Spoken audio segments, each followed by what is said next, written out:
Крепость Генуэзская в Судаке. Смотрите, какая древняя крепость.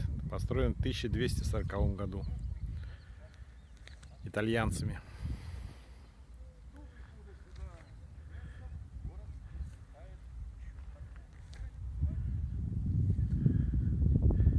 Древний город здесь находился.